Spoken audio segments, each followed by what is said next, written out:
কাশবনে শরৎ নেই, শরৎ আমার মনে। আমি তাকে প্রথম দেখি ভাদ্রের দর্শনে। উছলে পড়ে জ্যোৎস্না জলে, নৃত্য করে চাঁদ। তারই জন্য আমার এই ব্যাকুল সেরেনাদ। উঠান ভরা শারদ শশী আমায় বলে, আয়, ভালোবাসার পাঠ নিয়েছে শারদ পূর্ণিমায়। সেই শরতের গন্ধে আমি এমন দিশাহারা, দুচোখ ভরে ফোটে আমার হাজার রাতের তারা। এই শরতে তোমার চোখে শিউলি ফোটা ভোর, শারদ নিশির ডাকে আমি ছেড়েছি ঘরদোর। শরৎ তোমার মিষ্টি হাতের পরশ যদি পাই, সহস্র রাত জেগে থাকে আনন্দে গান গায়। শরৎ, তোমায় কিনেছি যে চোখের জলের দামে, ভালোবাসার হলুদ চিঠি পাঠায় নীল খামে। কাশবনে শরৎ নেই, শরৎ আমার মনে। শরৎ তোমায় বেঁধে রাখি জন্মের বন্ধনে। প্রিয় কবি মহাদেব সাহার কবিতা শরৎ একেবারেই সময় উপযোগী। শুরু করছি তাই দিয়ে আজকের সকাল। শুভ সকাল জানাই, আমন্ত্রণ কেওয়াই স্টিল সকাল 24-এ। আজ সোমবার ৮ আশ্বিন ১৪৩১, ২৩ সেপ্টেম্বর ২০২৪ খ্রিস্টাব্দ। আজ অনুষ্ঠান সঞ্চালনা করছি তাসনুফা মোহনা। শুরুতেই আমরা পত্রিকার সংবাদ শিরোনামগুলো দেখব একবার।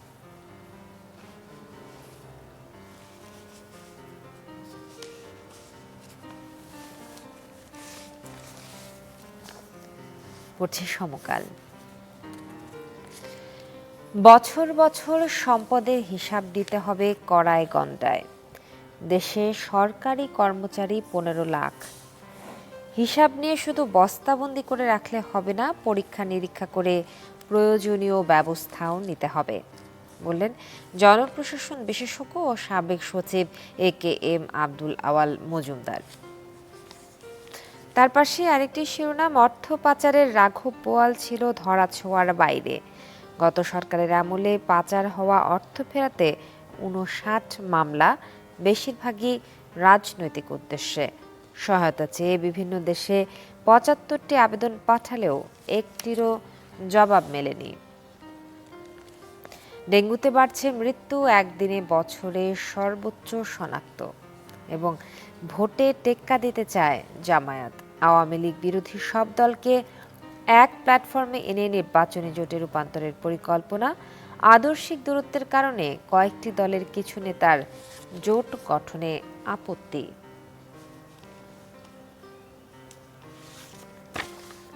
এবারে পড়ব প্রথম আলো। প্রথম আলো সংবাদ শিরোনামে প্রথমেই যেটি প্রাধান্য পেয়েছে, স্বাস্থ্যে দলীয় প্রাধান্য। ছাত্রলীগ হলেই পেতেন স্বাস্থ্যের বড় পদ। একই রাজনৈতিক দলের পক্ষের কর্মকর্তা স্বাস্থ্যের প্রায় সর্বত্র। স্বাস্থ্যের জবাবদিহি ঘাটতির এটি একটি বড় কারণ। এবং ১১২ দিন পর আবার শিক্ষার্থীদের পদচারণে মুখর ঢাকা বিশ্ববিদ্যালয় ক্যাম্পাস। গতকাল কলা ভবন এলাকা থেকে তোলা এই ছবিটি। ঢাকা বিশ্ববিদ্যালয় ভীতিমুক্ত ক্যাম্পাসে ক্লাসে ফিরতে পেরে স্বস্তি শিক্ষার্থীদের। রাঙামাটি থেকে উঠল ১৪৪ ধারা, অবরোধে ২ জেলায় অচলাবস্থা।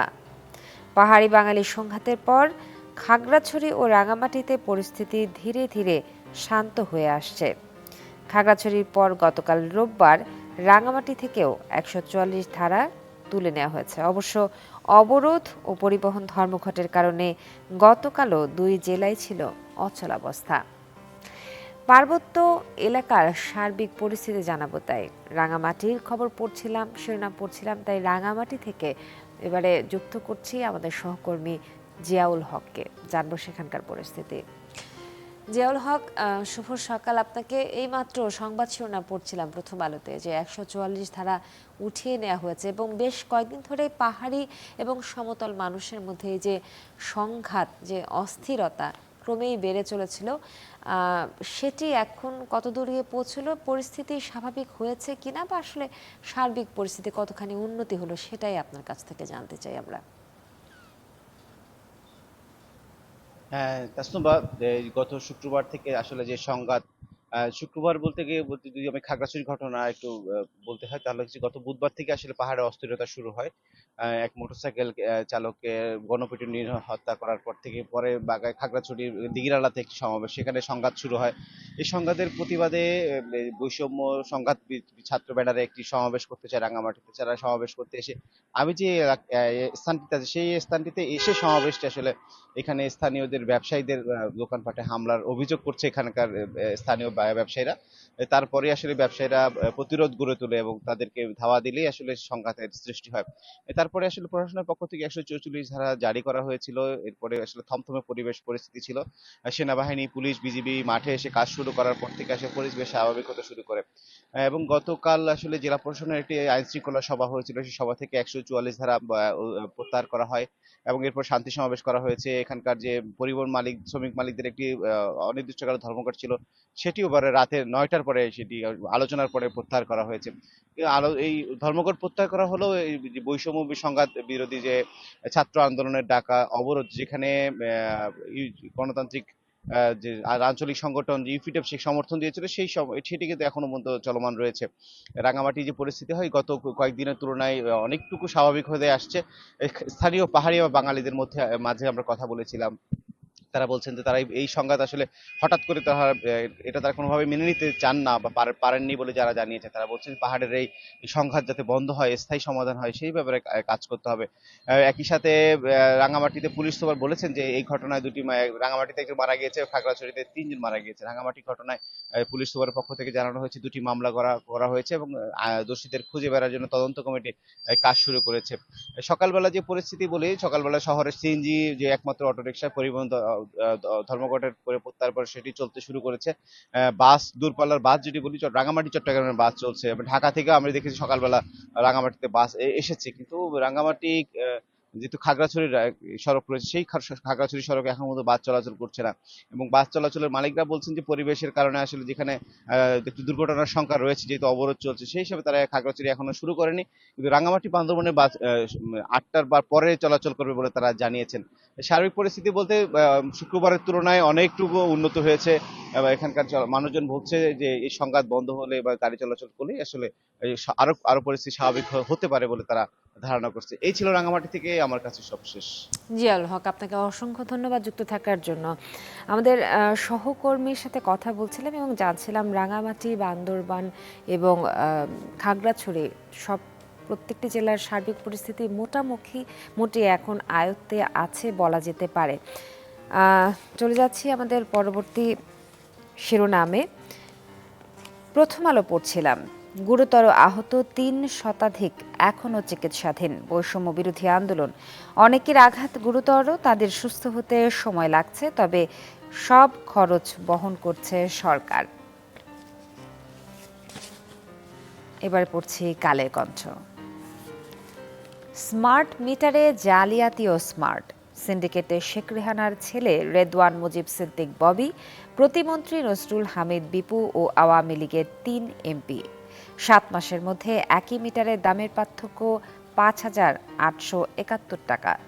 4,90,000 মিটারে হাতিয়ে নেওয়া হয় 287 কোটি। 3 দশকের রেকর্ড ভেঙে ইউনূস বাইডেন বৈঠক কাল এবং মোদি বাইডেন আলোচনায় আবারও বাংলাদেশ প্রসঙ্গ। হজযাত্রীরা যাবেন সমুদ্র পথেও, একান্ত সাক্ষাৎকারে ধর্ম উপদেষ্টা ডক্টর খালিদ হোসেন। এবারে পড়ছি দৈনিক ইত্তেফাক। রাজনৈতিক হয়রানিমূলক মামলা প্রত্যাহার হচ্ছে, মন্ত্রণালয় ও জেলা পর্যায়ে 2 কমিটি। মাদারীপুরে সংঘর্ষ, বোমা বিস্ফোরণে ব্যবসায়ী নিহত। প্রধান উপদেষ্টার সঙ্গে সেনা প্রধানের সাক্ষাৎ। আমরা ইনসার্টে ছবি দেখতে পাচ্ছি। প্রধান উপদেষ্টা প্রফেসর ডক্টর মোহাম্মদ ইউনূসের সঙ্গে গতকাল তেজগাঁওয়ে তার কার্যালয়ে সাক্ষাৎ করেন সেনাবাহিনী প্রধান জেনারেল ওয়াকারুজ্জামান। শ্রীলঙ্কায় নতুন প্রেসিডেন্ট দিসা নাইকে। পদায়ন নিয়ে দ্বন্দ্ব, ক্ষোভ, সিডিএতে নকশা অনুমোদনে অচলাবস্থা, হয়রানি। এই ছিল ইত্তেফাক। এবারে শেষ করব বণিক বার্তা দিয়ে। দৈনিক বণিক বার্তার প্রধান শিরোনাম। এলএনজি আমদানি নীতির সুযোগ লুফে নেয় বিশেষ গোষ্ঠী, এলএনজি আমদানি ও অবকাঠামো ব্যবস্থাপনা। এখানে একটি সমীক্ষা দেয়া আছে, আমি পরিবর্তন করে অন্য একটি শিরোনাম পড়ছি। জুলাইয়ের তীব্র আন্দোলনেও প্রভাব পড়েনি রফতানিতে, শ্রীলঙ্কার নতুন প্রেসিডেন্ট অনুরা কুমারা দেশানাইকে। এই ছিল আজকের সংবাদ শিরোনামগুলি। চলে যাচ্ছি আমাদের পরবর্তী আয়োজনে। এবারে আপনাদের জন্য একটি প্রতিবেদন। ২০০ বছর পুরনো মাটির ডুপ্লেক্স বাড়ি। হ্যাঁ, ঠিকই শুনেছেন দর্শক, আজ আপনাদেরকে নিয়ে যাব নওগাঁর মান্দা উপজেলার জমিদার বাড়িতে। জমিদারি আর সেই পরিবারের কেউ না থাকলেও নতুন করে সংস্কারের পর দর্শনার্থীদের জন্য খুলে দেওয়া হয়েছে দৃষ্টিনন্দন এই বাড়িটি। আরও নানা তথ্য জানাবো, আর সহকর্মী হারুনুর রশিদ চৌধুরীকে যুক্ত করছি সেই সঙ্গে। এ যেন এক মাটির সাম্রাজ্য, মাটির দোতলা বাড়ি। শুরুতে দেখে আমরাও আসলে বিশ্বাস করতে পারিনি যে মাটির বাড়ি এতটা সুন্দর হতে পারে। এর চারপাশের যে দেয়ালগুলো আছে, এটির যে কারুকাজ খচিত আছে, সেগুলো এতটাই সুন্দর যা নিজ চোখে না দেখলে বিশ্বাস করবার মতো নয়। তবে এটি সাধারণ কোনো ব্যক্তির বাড়ি নয়, বিশেষ একজন ব্যক্তির বাড়ি এটি। তিনি তা আসলে কেন করেছিলেন, কত বছর আগে করেছিলেন, বা তার পিছনে ইতিহাসটা কি, সেগুলো আপনাদেরকে জানাবো। তবে তা জানাবার আগে এই বাড়ির ভেতরের দিকটাতে যে সৌন্দর্য, সেগুলো আপনাদেরকে দেখাতে চাই। এই বাড়িটি ঘিরে ইন্টারনেট এবং বিভিন্ন ব্যক্তির মুখে আমরা বেশ কিছু তথ্য জেনেছি। এটি নওগাঁ জেলার মান্দা উপজেলার মৈনম গ্রামে অবস্থিত। প্রায় ২৫০ বছর আগের কথা। সারদা প্রসাদ রায় নামে একজন জমিদার ছিলেন। তার বাবা এই প্রত্যন্ত গ্রামে এসে পালদের কাছ থেকে মাটির এই দোতলা বাড়িটি কিনে নিয়েছিলেন। সেই থেকে জমিদারি প্রথা বিলুপ্ত হওয়া পর্যন্ত এখানেই জমিদারি চালিয়েছেন সারদা প্রসাদ রায়। সারদা প্রসাদ রায়ের ২ ছেলে ছিলেন। বড় ছেলের নাম বরদা প্রসাদ রায় এবং ছোট ছেলে শরৎ রায়। রায়বাড়ির এই জমিদারি আত্রাই তথা বাংলাদেশের দিনাজপুর নাটোর এলাকা পর্যন্ত বিস্তৃত ছিল। ২৫০ বছর আগে এই অঞ্চলে শিক্ষা এবং সংস্কৃতি প্রসারে রায় পরিবারের একটি বিশেষ ভূমিকা ছিল। বলা যায় সেই সময় এই অঞ্চলে যে শিক্ষা প্রতিষ্ঠানগুলো গড়ে উঠেছিল, মূলত তাদের হাত ধরে এই শিক্ষা প্রতিষ্ঠানগুলো গড়ে উঠেছিল এই অঞ্চলে।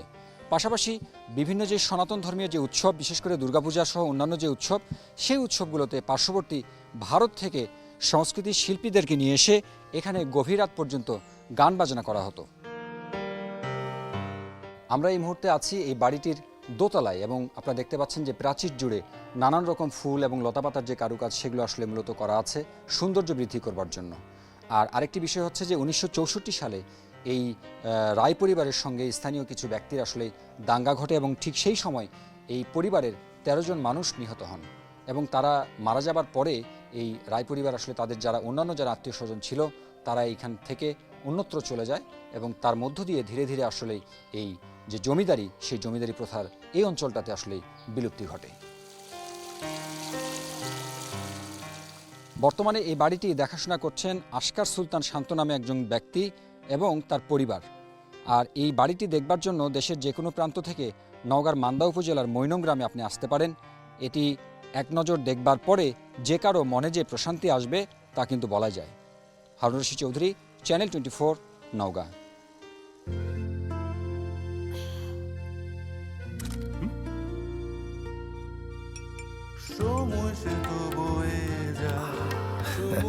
এভাবেই সময় পাল্টে যায়, কিন্তু ডিপ্লোমা সেই একই স্বাদে, একই মানে যুগ যুগ ধরে রয়ে যায়। New Zealand dairy, excellence in quality. সকাল সকাল চমৎকার একটি জমিদার বাড়ি ঘুরিয়ে নিয়ে এলাম আপনাদেরকে। এবারে কেওয়া স্টিল সকাল 24 থেকে যথারীতি ছোট্ট একটি বিরতির সাথে থাকুন, ফিট চেক করে।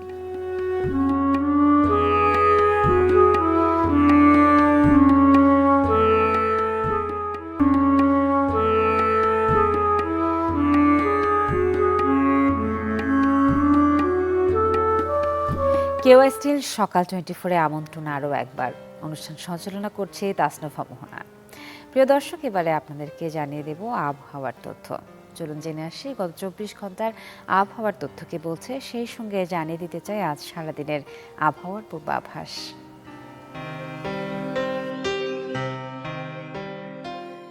গেল 24 ঘন্টায় ঢাকায় সর্বোচ্চ তাপমাত্রা রেকর্ড করা হয়েছে 36.6 ডিগ্রি সেলসিয়াস এবং সর্বনিম্ন 25.7 ডিগ্রি সেলসিয়াস।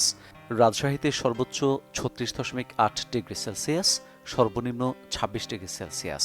রংপুরে সর্বোচ্চ 38.5 ডিগ্রি সেলসিয়াস, সর্বনিম্ন 26.5 ডিগ্রি সেলসিয়াস। ময়মনসিংহে সর্বোচ্চ 37.4 ডিগ্রি সেলসিয়াস, সর্বনিম্ন 25.4 ডিগ্রি সেলসিয়াস। সিলেটে সর্বোচ্চ 36.8 ডিগ্রি সেলসিয়াস, সর্বনিম্ন 23.7 ডিগ্রি সেলসিয়াস। চট্টগ্রামে সর্বোচ্চ 34.4 ডিগ্রি সেলসিয়াস, সর্বনিম্ন 26.5 ডিগ্রি সেলসিয়াস। খুলনায় সর্বোচ্চ 35.5 ডিগ্রি সেলসিয়াস, সর্বনিম্ন 26.5 ডিগ্রি সেলসিয়াস এবং বরিশালে সর্বোচ্চ 35.2 ডিগ্রি সেলসিয়াস এবং সর্বনিম্ন 25.3 ডিগ্রি সেলসিয়াস। গেল 24 ঘন্টায় দেশের সর্বোচ্চ তাপমাত্রা রেকর্ড করা হয়েছে রংপুরে 38.5 ডিগ্রি সেলসিয়াস। দেশের সর্বনিম্ন তাপমাত্রা রেকর্ড করা হয়েছে শ্রীমঙ্গলে 23.5 ডিগ্রি সেলসিয়াস। আজ সারাদিন দেশের সব বিভাগের কিছু কিছু জায়গায় অস্থায়ীভাবে দমকা হাওয়া সহ হালকা থেকে মাঝারি ধরনের বৃষ্টি অথবা বজ্রসহ বৃষ্টি হতে পারে। সেই সাথে দেশের কোথাও কোথাও মাঝারি ধরনের ভারী থেকে ভারী বর্ষণ হতে পারে। আজ সারা দেশে দিন ও রাতের তাপমাত্রা 1 থেকে 3 ডিগ্রি সেলসিয়াস হ্রাস বৃদ্ধি হতে পারে। কর্ন, মিল্ক, কোকোনাট আর বাটারের দুর্দান্ত কম্বিনেশনে ইয়াম্মি ক্রাঞ্চি টেস্টের পপার। বেশি ফান নিয়ে এখন 25 গ্রামের বিগ ফান প্যাকে। জুলাই আন্দোলনের পর দক্ষিণাঞ্চলের বন্যা, তারপরে স্বাভাবিক পরিস্থিতির আশায় সাধারণ মানুষ। দ্রব্যমূল্যের ঊর্ধ্বগতি যেন কিছুতেই কমছে না, দফায় দফায় বাড়ছে চাল এবং ডিমের দাম। ঢাকা রাজধানী শহর ছাড়াও অন্যান্য জেলা শহর উপজেলা থানায় দ্রব্যমূল্যের বাজার এবং ঊর্ধ্বগতি কী পরিমাণ সেই সম্পর্কে আপনাদেরকে জানাবো। নিয়ে যাচ্ছি আজ শেরপুরের সাতপাকিয়া পাইকার কাঁচা বাজারে। সকাল থেকেই চলে সেখানে জমজমাট কেনাবেচা। সেখানকার আরও খবর জানাবো। সরাসরি যোগ দিচ্ছেন ইমরান হাসান রাব্বি। রাব্বি, শুভ সকাল আপনাকে। শেরপুরের এটি একটি অনেক বড় বাজার, যেটা সম্পর্কে আমরা শুনেছি। এই বাজারে দৈনন্দিন ব্যবহার্য যে জিনিসপত্র এবং যে কাঁচা বাজার, সেগুলোর দ্রব্যমূল্য এখন কেমন আমরা একটু জানতে চাই। তাসরফা, শুভ সকাল। আমি আছি এখন এই মুহূর্তে শেরপুর জামালপুর জেলার সীমান্তবর্তী সাতপাকিয়া পাইকারি কাঁচা বাজারে। এটি মূলত ব্রহ্মপুত্র নদের পাড়ে অবস্থিত। দীর্ঘ সময়ে যাবৎ এখানকার যে প্রান্তিক মানুষ রয়েছেন, ব্রহ্মপুত্র নদের অববাহিকার চরাঞ্চলের যে মানুষ রয়েছেন, তারা এই বাজারটিতে মূলত পাইকারিভাবে সবজিগুলো ক্রয় বিক্রয় করে থাকেন। এখানে প্রত্যন্ত অঞ্চল থেকে ঘোড়ার গাড়ি, ভ্যান গাড়ি বা এখন সাম্প্রতিক সময়ে ব্যাটারি চালিত যে ইজি বাইক রয়েছে, সেই ইজি বাইকের মাধ্যমে কাঁচা সবজিগুলো এখানে নিয়ে আসেন এবং এখান থেকেই মূলত দেশের বিভিন্ন বাজারে কাঁচা সবজিগুলো যায়। এবং পাইকারি দামের কথা যদি বলি, যে এখানকার পাইকারি দাম এবং বিভিন্ন বাজারের খুচরা দামের বেশ একটি তফাৎ রয়েছে। এখানে যে দামে বিক্রি হয় পাইকারি সবজিগুলো, সেই দামের চাইতে কিন্তু খুচরা বাজারে বেশ 5 টাকা থেকে 10 টাকা করে প্রতি কেজিতে কিন্তু খুচরা দাম কিছুটা বাড়তি থাকে। সকাল থেকেই এখানে একেবারে সকল চরাঞ্চলগুলো থেকে কাঁচা সবজি আনা হয়। তাদের উৎপাদিত যে কাঁচা সবজিগুলো রয়েছে, সেই সবজিগুলো এই সাতপাকিয়া কাঁচা বাজারে মূলত তোলা হয়। আমি যদি আজকের বাজার দরটা বলি, যে সপ্তাহের ব্যবধানে প্রায় সব ধরনের সবজিরই দাম কিন্তু কমেছে। দু একটি দাম শুধু বেড়েছে, যেমন করলা, শসা, আলু এবং যেটা আমরা মুহি কচু বলি, এসব সবজির দাম বেড়েছে। সকাল থেকেই চরাঞ্চলের কৃষক যারা তাদের নিজেদের উৎপাদিত সকল কাঁচা সবজি কিন্তু এখানে নিয়ে আসেন এবং এখান থেকেই মূলত দেশের বিভিন্ন বাজারে তারা এগুলো পাঠিয়ে থাকেন। এখান থেকে ট্রাকে লোড করে মূলত দেশের বিভিন্ন বাজারে যায়। আসলে এখানে উৎপাদন এবং সরবরাহ যদি স্বাভাবিক থাকে, তাহলে এখানকার দাম কিছুটা কম থাকে এবং এই দামের উপরেই কিন্তু মূলত খুচরা বাজারের নিয়ন্ত্রণটা হয়ে থাকে। তাসরফ ভাই, এই ছিল আমার কাছে শেরপুরের সাতপাকিয়া বাজার থেকে সবশেষ খবর। রাব্বি, অসংখ্য ধন্যবাদ সাথে থাকবার জন্য। আমরা আমাদের সহকর্মী রাব্বির কাছ থেকে জানছিলাম শেরপুরের সাতপাকিয়া বাজারের খবরাখবর। এবারে অন্য একটি গল্প। ভেঙে পড়েছে নাটোরের প্রাচীনতম বৃক্ষ খিরির গাছ। স্থানীয়দের দাবি, বিরল এই প্রজাতির গাছটি জন্ম 2 থেকে 300 বছর আগের। এতে আক্ষেপের শেষ নেই এলাকাবাসীর। কথিত আছে গাছটি এই দেশে নিয়ে আসেন মধ্যপ্রাচ্যের ইসলাম প্রচারকেরা। একদিন এসে খিরির গাছের ছায়ায় বসে যেও, আমার স্বপ্ন দেখে যেও।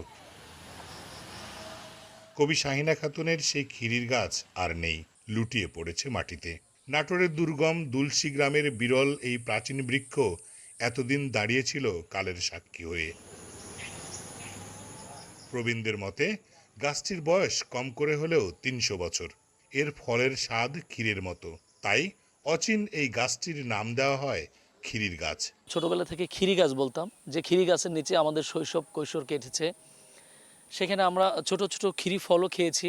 দাদা কোলের চলে এসে গাছ চড়ছি, হলো খিরি নামে একটা ফল হয়, সেই ফল খেয়েছি, খুবই সুস্বাদু ছিল। আসলে গাছটা হারিয়ে আমাদের ভিতরে খুবই একটা দুঃখ আবেগে কাজ করে। গাছটার দিকে তাকালে আমাদের চোখে জল এসে যায়। এলাকাবাসীর কাছে গাছটি ছিল বড় আপন। এর ছায়ায় বসে বিশ্রাম নিত ক্লান্ত পথিক, শ্রমিক আর স্থানীয়রা। বলছেন গাছটি ভেঙে পড়ার বেদনা আপনজন হারানোর মতোই।